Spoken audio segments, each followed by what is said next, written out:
Peter Singer is an Australian philosopher who is also a professor at Princeton University in New Jersey.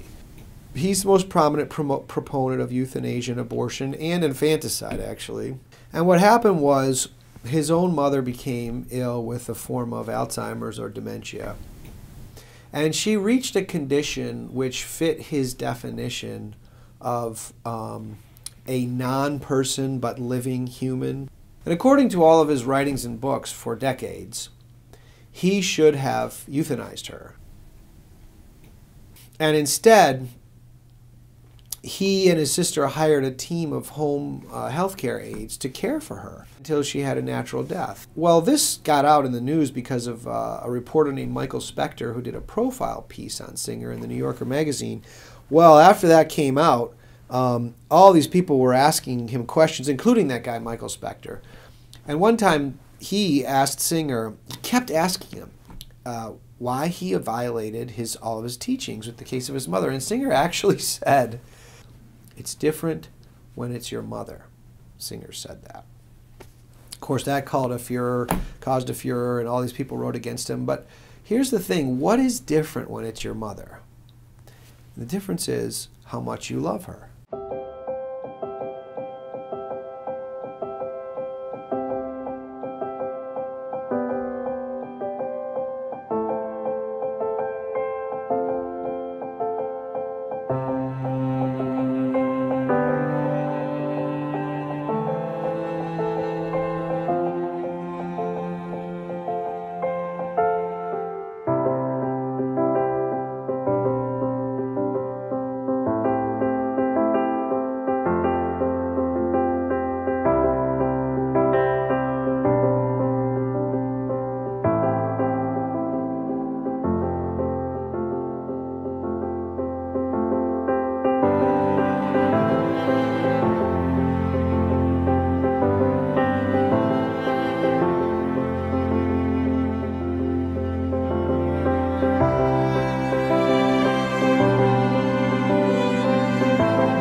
When they got to the hospital, they told them they didn't have an 18-year-old come in.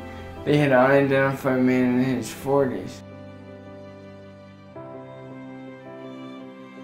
I thought I was in my 40s because I was so covered in mud they couldn't see.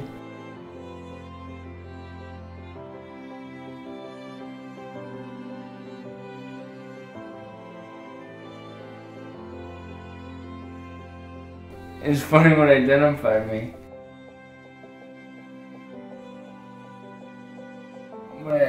I have a little star tattoo on my shoulder. One that my parents were adamantly against. I mean, they were really against it, and that's what identified me. So they weren't against it anymore.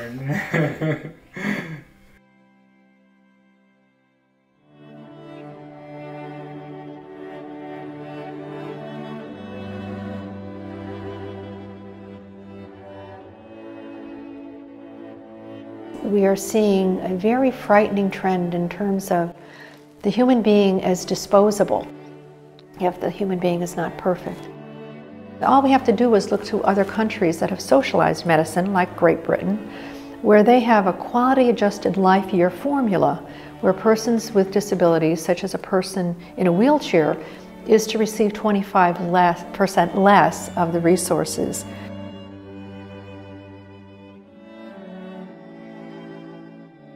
In the state of Texas, in fact, there is a youth fertility law that has been passed by that legislature, and persons can be denied assisted nutrition and hydration and other things against their consent because an external person has determined that this is futile. What I've come to learn is practicing medicine is a lot about people. For me, there was a difference that I could perceive, but it took me a number of years more before I could articulate it. But I was really drawn into taking care of the whole person and being aware of the dimensions of them in the context of their family and in their community. American culture in general, I don't want to say we're obsessed with youth, but we certainly prefer young and mobile and functional. Some of the work that I was called on to do in Camden and even in here is to help people navigate some of these bioethical issues. I mean, how do I make this decision? What do I do? How do I react? That's something that is more necessary than anything these days, because people just don't know. People of faith who want to do what is right. A lot of times in ethics and bioethics, oftentimes the science drives the ethics. We know through science that these individuals are not dead. We know through science that nothing is actually killing them at this point. So the science is driving the ethics. So you don't remove food and water from them because that's the actual killing. That's the whole Terry Schiavo case. She wasn't dying of anything. It was the removal of the food and water that killed her. Any consideration of this is sad, but I think it's more widespread than we might wish. To withhold ordinary care so people die faster, I think that is common. And you can find people who are very frustrated that this is happening to their loved ones. And they're trying to talk to the nurses or whoever to give them nutrition and they don't do it. This is a common occurrence. That is becoming the ethos. There's a sort of the easy way out attitude is developing into the normal protocol.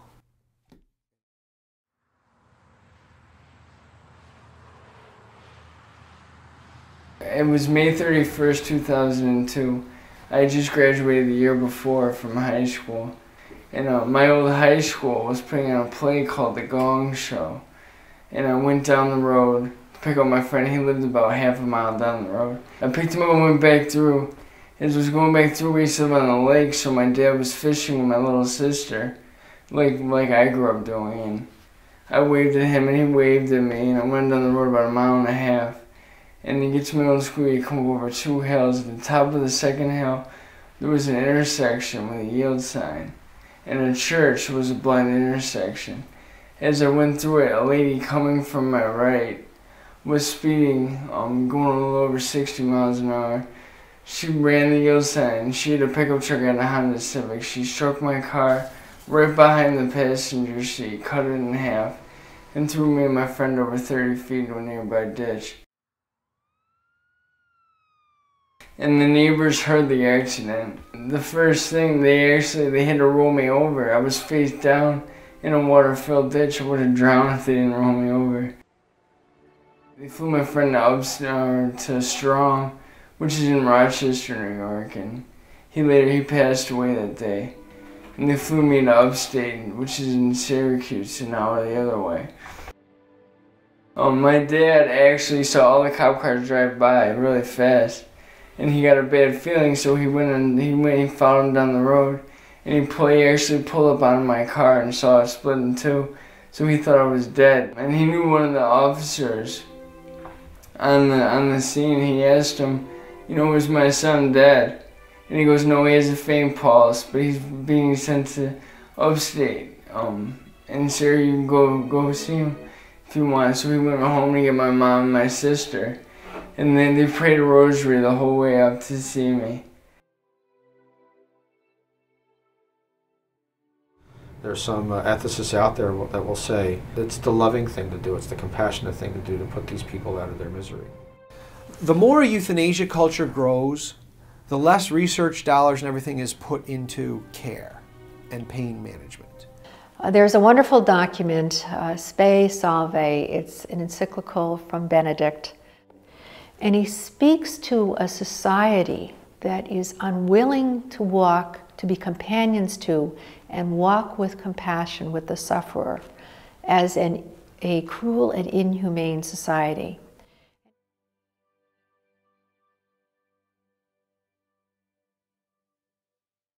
When a society agrees that some people can be killed, what they're saying is that some people are worthless.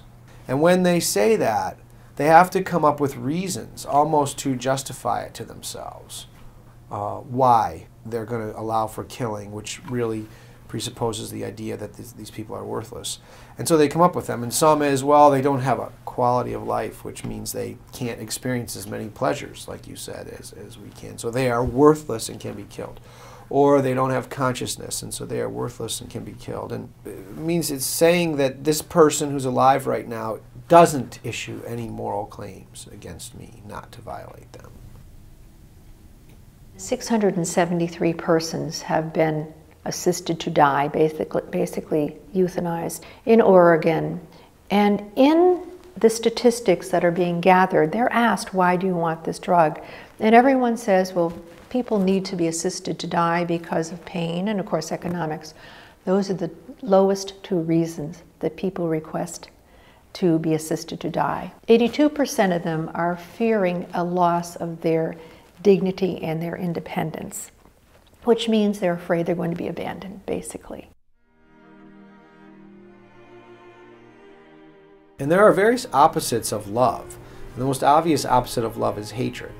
Another opposite of love is using people. But there's a third opposite to love, I would call abandoning someone. And I think the opposite to love, which euthanasia represents, is abandoning a person. It's like all of us putting someone in a room and slamming the door and leaving them alone. That's the opposite of love that euthanasia is. And to kill a person is really to abandon them and to think of them as a thing, as Romano Guardini once said. There's a great book by an author named Wesley J. Smith called Forced Exit. And in that book, Wesley Smith says, when people say, please kill me, like physician-assisted suicide, that's not what they mean. What they really mean is, I feel lonely, or I feel pain. When their loved ones surround them and say, we love you, we love you, or when they have their pain relieved, not only do they stop asking to be killed, they are grateful that their request was not granted. And then my mom was a nurse, she was an RN, so she never left my side. And she knew they were telling her, your son has a brain injury, we can put him in a nursing home. And she knew there's no hope if I went to a nursing home. Because when they installed the feeding tube the day I left, it didn't adhere to my stomach, so all the food was spilling in my peritoneal cavity. I had peritonitis, I was in septic shock, and I had a fever so high they couldn't read it. It was over 106. And the surgeon came in to evaluate me. And he looked at me and he went out and spoke to my mom. And he told her, that there's no hope. His prognosis is so poor. Why make an 18-year-old suffer? I can put him in a room, keep him comfortable, but he will die within 24 to 48 hours. So they never wanted to put a feeding tube back in to fix the mistake they made. He said that he practiced medicine in England, and if I wasn't in England, it wouldn't have been a choice, he would have euthanized me. Because there was too much of a cost to the hospital. Because that's a humane thing to do to someone who needs help, just let them die.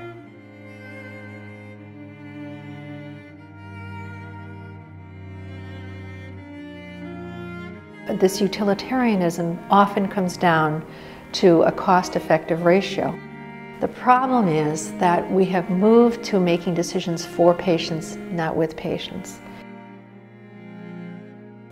So utilitarianism is it's existed since ancient Greek philosophy. However, it was really systematized by two British philosophers named Jeremy Bentham and John Stuart Mill.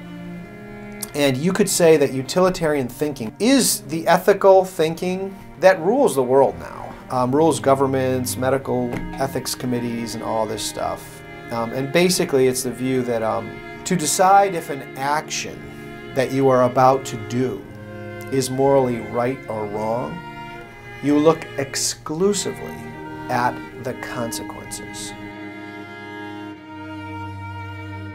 And then their definition of good is a bit problematic. Typically it means, did it produce more pleasure rather than less pleasure out there in the world? Whereas a Catholic view thinks that some actions, by their very nature, should never be done because they are intrinsically evil or immoral. In morality, one of the definitions that we give for morality is exactly the same as the definition that we give for love. To will and choose only that which is good for another. And the definition of morality is the same thing. And so when you're acting out of love, you're acting morally. The euthanasia movement and the pro-life side both claim that they are the compassionate, loving ones. And so this means there must be some sort of contrary opposition in their definitions of love, because they yield the exact opposite conclusions. To not kill and to kill. It's not the ends justify the means. You should never do an evil so that good can come out of it. That's not just St. Thomas Aquinas, that's the Apostle Paul. Conscience, according to how the Catholic Church teaches, is that place in our heart where you hear the voice of God. It's that mechanism that we have that helps us to determine what the truth is. And it must always be obeyed. We have to form it, because I've heard people say our conscience is sacrosanct almost to the place where it's infallible, and it's not. We form our conscience by what we know, what we read, how we understand it, who do we talk to. But we also form our conscience by looking at some of the documents. Well, what does the church say about this? What does the church say about that? What does the church say about palliative care? What does the church say about nutrition and hydration? What does the church say about contraception? What does the church say about abortion? All these various things that have to be a part of our formation of conscience. The Catholic view would never kill somebody actively or by omission. So there's active euthanasia and passive euthanasia, and both of them are killing. The Catholic Church would say that even in cases where extraordinary means, it's fine to forego those. You never forego caring for the person. So you will always give them food and nutrition, always bed care, always the room in the right temperature, but also loving care. So surrounding them with the family members, the person, the sick person should be the center of attention.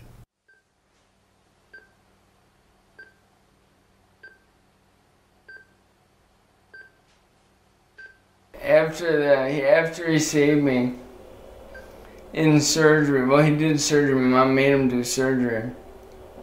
And he did, and he came out and he told her, he said, "Mrs. Flynn, your son survived the surgery, but more than likely he won't survive the night. They had to remove all my abdomen. I don't have any muscles. It's all synthetic. But yeah, he said he's probably not gonna make it through the night." But then my mom, she was staying with me. She had to leave the room because I was gonna die really soon. She knew all the monitor readings, and she left, and the nurse came in to say a prayer over me. On the corner of her eye, she saw a big white figure, and it dissipated around the room.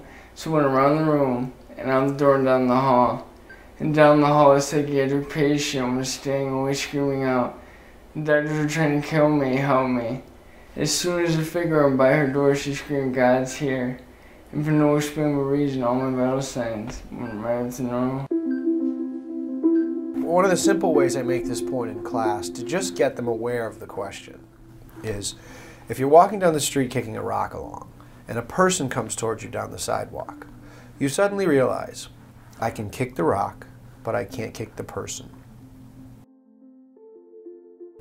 That awareness is a being, namely another person, issuing, if you will, a moral claim against you to not kick. That is a philosophical question. Why do persons issue moral claims against other persons? To not violate them. Why? What is it about their being? There are certain things, as Paul told us, are written on the hearts of men and women that are basically built into our DNA, so to speak, that we know there is a good that must be pursued. So when I have a patient, I look at my patient as a child of God. When I look at another human being, there's a dignity there. If you believe that we're made in the image and likeness of God, Genesis says that. Let's make mankind in our own image. There's a spark there that you have to recognize. The word dignity is meant to be used only for one type of particularly lofty worth, and that is the worth of human persons. And that worth is so lofty that it issues what are called absolute moral norms.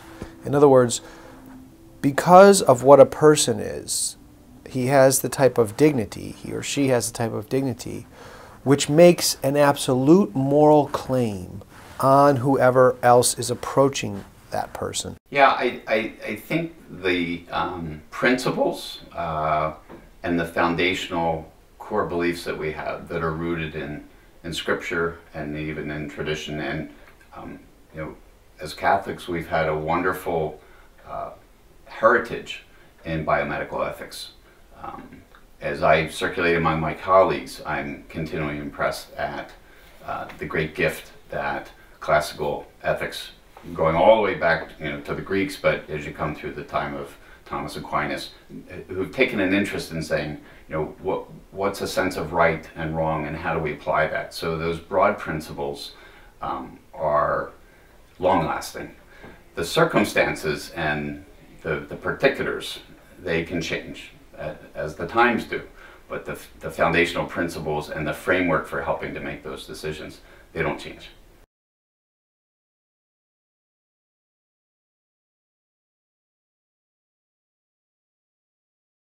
John Paul likes to say that suffering unleashes love. It opens your eyes to their preciousness and worth. The deepest truth of the matter with respect to not violating people is because each one of them is a person with a whole inner life of thoughts and feelings and a whole preciousness and a uniqueness that is only them.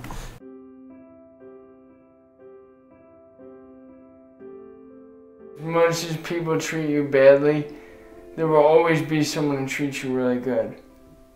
There's always somebody there to show you that it's okay, that you're going to be okay. In my case, it was my mother.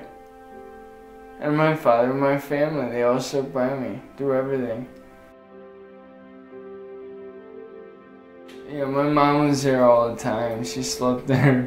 She was doing all my dressing changes on my wounds.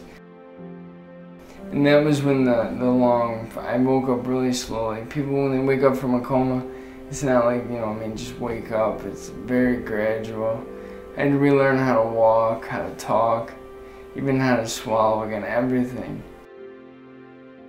And it's a funny story how I talked. I couldn't even make a sound for about a month after I woke up. And, the speech therapist, they said I might never talk again. And then my mom had a first-class relic of a girl named Kateri Tigawitha. She just became a saint. So she had a piece of her bone, she put that on my neck, on my trach scar. And it's funny because I would call my family and they would talk to me and I would listen and I couldn't say anything. And out of nowhere my dad said, "Brennan, just say Jesus for me." And so I said Jesus. And it was clear as day. And I had to do a lot of speech therapy after that. I couldn't even understand a word I said. But I said Jesus clear as day. You know, he dropped the phone, and they say I haven't shut up since.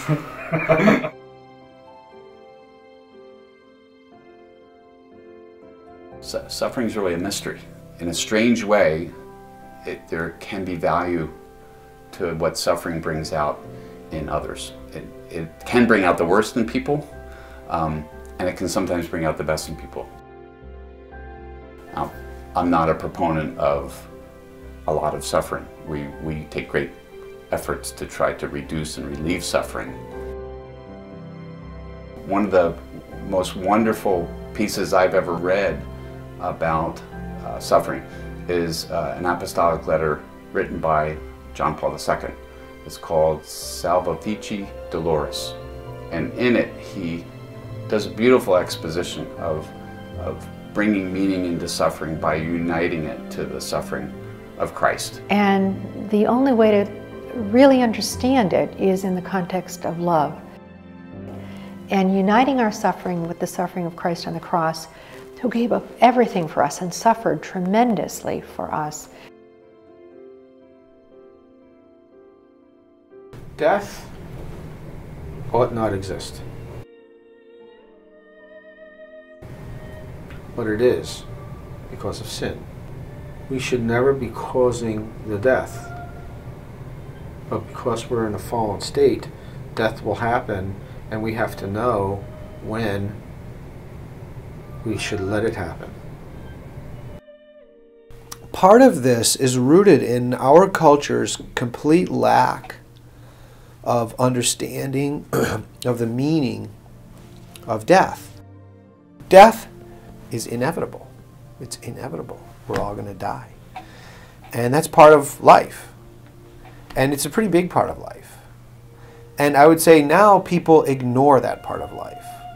It can be sort of a scary thought, but it can also make you realize the most important things more deeply.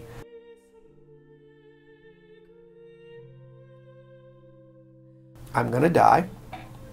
I don't know how, but it's going to happen.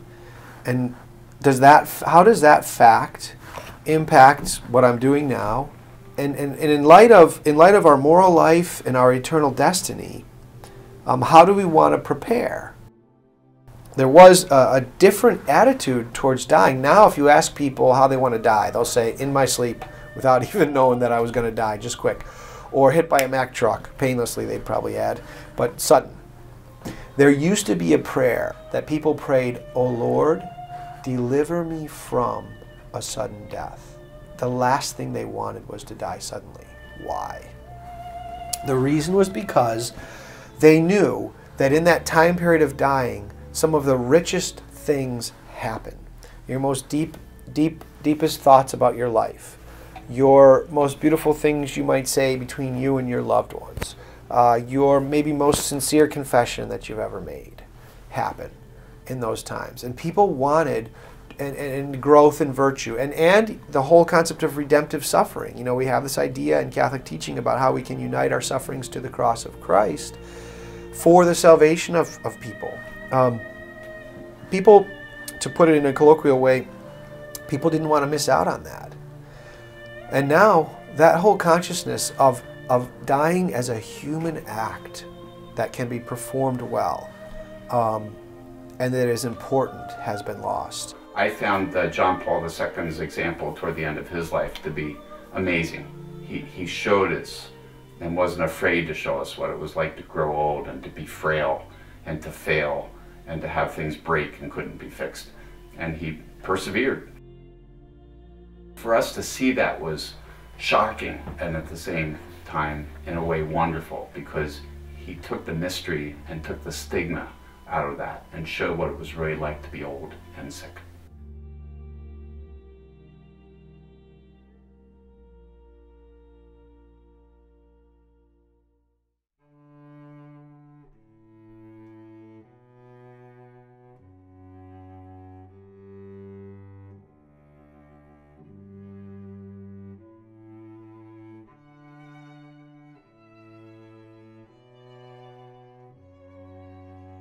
And most people would say, I don't want to live like that. until you're in the situation. You have no idea how you feel until you're in that situation. Before this accident, I was blessed with this accident. I love being alive. All my sufferings were nothing to what Christ went through. Make me as much like Him as I can be, so. Well, it's funny, before my accident, I didn't really want kids. I didn't really want to get married. I just wanted to party and have a good time. I had my accident, I woke up and it wasn't for a couple of years, but I would pray every night and find me a girl. I didn't think anybody was out there. I would try to date normal girls, what I thought was normal. I'm trying to not let anybody know what happened to me. I mean, obviously that wasn't going to happen because every time I talk, something happened. Lo and behold, God had a perfect girl picked out for me. It was Bridges for Brain Injury. We presented unexotic wildlife to kids and other brain injury groups. And it helped with their memory and just helped everything. And I met my wife and I walked in and she stood up and she got introduced to me and I was like, this is it. It was it from then on pretty much. And we were married at St. Mary's Church. It was a local church.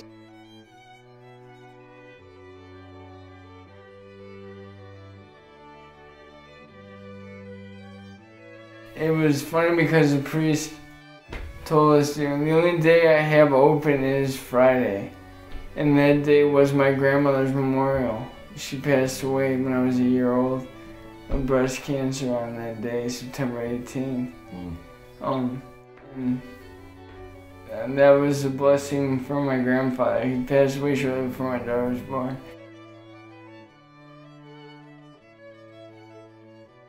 Yeah, Faith was born on November 18, 2011. I was overprotective.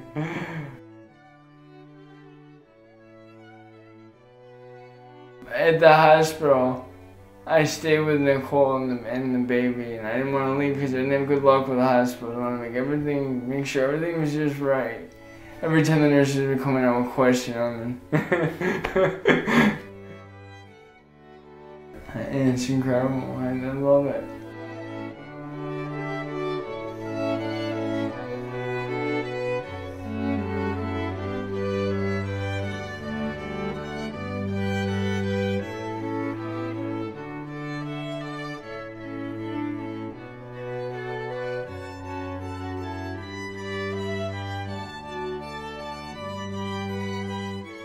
I love being alive. I love being able to do the stuff I can do. And patience, that's one thing I've learned. Everything will work out in His time, in God's time. Nobody's in control ever. You can't control anything. Everyone wants to control every little tiny detail of life. They want to pick when they live or die. They want to pick when they have a kid.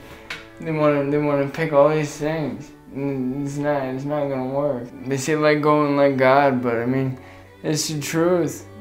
You're not in control.